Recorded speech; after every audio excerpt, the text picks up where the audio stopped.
नमस्कार, मैं हूं साक्षी मंगाई। उत्तराखंड में घटे 2 बड़े हादसों के बाद आपदा प्रबंधन विभाग का सूचना तंत्र सवालों के कटघरे में आ गया है।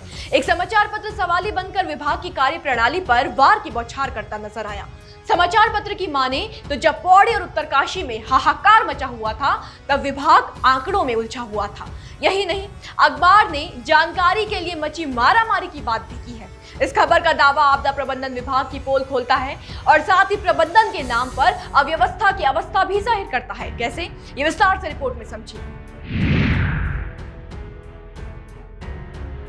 उत्तराखंड के लिए मंगलवार का दिवस बेबस कर देने वाले मंजर लाएगा, किसी ने नहीं सोचा था। एक और पौड़ी बस दुर्घटना से प्रदेश में शोक की लहर दौड़ पड़ी और दूसरी तरफ उत्तरकाशी में हिमस्खलन मातम का कारण बन गया। अब ऐसे समय में जब हर ओर घोर संताप था, नामी समाचार पत्र एक खबर छापता है और बताता है कि किस प्रकार लापता लोगों के परिजन अपनों की तलाश में भटकते रहे। बताएं कि खबर में सिस्टम के समन्वय पर सवाल खड़े किए गए हैं।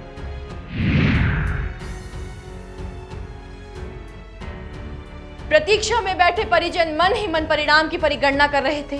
अपनों को फिर देख लेने की ख्वाहिश थी और खो देने की गुंजाइश भी। संभावनाओं के संबंध में भावनाओं ने इतने हिचकोले खाए कि हिसाब नहीं।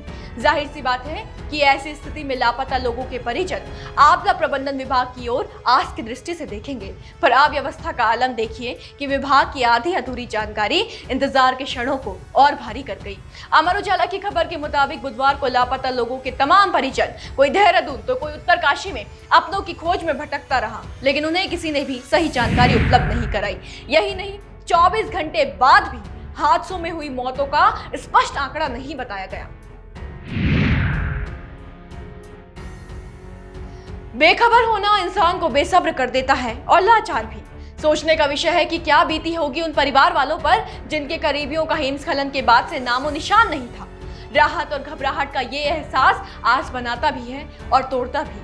ऐसे में जरूरी है कि सही जानकारी उन तक पहुंचे, जो कि हुआ नहीं। जैसा कि बताया समाचार पत्र के अनुसार, एक तो मौत के आंकड़े की सही सूचना नहीं दी गई और दूसरा हिमस्खलन में लापता लोगों के परिजनों को शासन और प्रशासन की ओर से कोई सूचना नहीं दी गई। जो न्यूज कटिंग आप स्क्रीन पर देख रहे हैं, इसमें यह तक लिखा गया है कि पौड़ी की बस दुर्घटना में बुधवार शाम 7:15 बजे अपर जिलाधिकारी गढ़वाल इलागिरी ने 32 लोगों के मारे जाने की सूचना दी।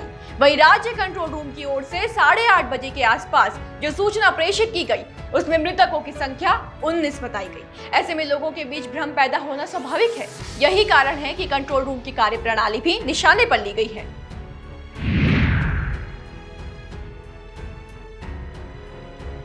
दरअसल राज्य आपातकालीन परिचालन केंद्र यानी कंट्रोल रूम के पास सूचना के आदान प्रदान का दायित्व होता है। कोई दुर्घटना घट जाए, कोई हादसा हो जाए तो कंट्रोल रूम ही वो पहली जगह होती है जहां फोन किया जाता है और जानकारी लेने की कोशिश की जाती है। जैसा कि समाचार पत्र कहता है कि विभागों के नोडल अधिकारियों की ड्यूटी कंट्रोल रूम में लगाई जाती है। ऐसे में यदि कंट्रोल रूम फोन ना उठाए, जानकारी ना दे पाए, तो इसे व्यवस्था का फेलियर ही कहेंगे। यही चीज खबर में लिखी गई है कि कंट्रोल रूम अपनी भूमिका का सही से निर्वहन नहीं कर पा रहा।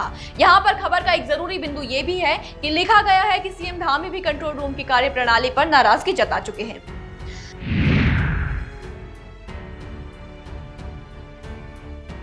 जी हां, मुख्यमंत्री पुष्कर सिंह धामी खुद कंट्रोल रूम की कार्यप्रणाली पर नाराजगी जता चुके हैं। खबर के मुताबिक बताएं कि क्योंकि सीएम मंगलवार शाम कंट्रोल रूम भी पहुंचे थे। ऐसे में उत्तरकाशी पहुंचने पर चिंतित परिजनों ने उनसे भी अपनों से जुड़ी जानकारी पूछने की कोशिश की। ये वाकई दुर्भाग्यपूर्ण है। सही सूचना का अभाव वेदना और कष्ट को किस कदर बढ़ा देता है, इसका अंदाजा लगाना भी मुश्किल है। ऐसे में यही दरकार रहेगी कि इस ओर जल्द कदम उठाए जाए। प्रदेश में विभाग की कार्यप्रणाली सुधरे और सिस्टम में समन्वय सुनिश्चित हो, ताकि पहले से व्याकुलता में डूबे लोगों की तकलीफ का कुछ समाधान हो पाए। आज के लिए इतना ही, फिर हाजिर होंगे। बने रहे देवभूमि इनसाइडर के साथ। आज ही डाउनलोड करें देवभूमि इनसाइडर ऐप।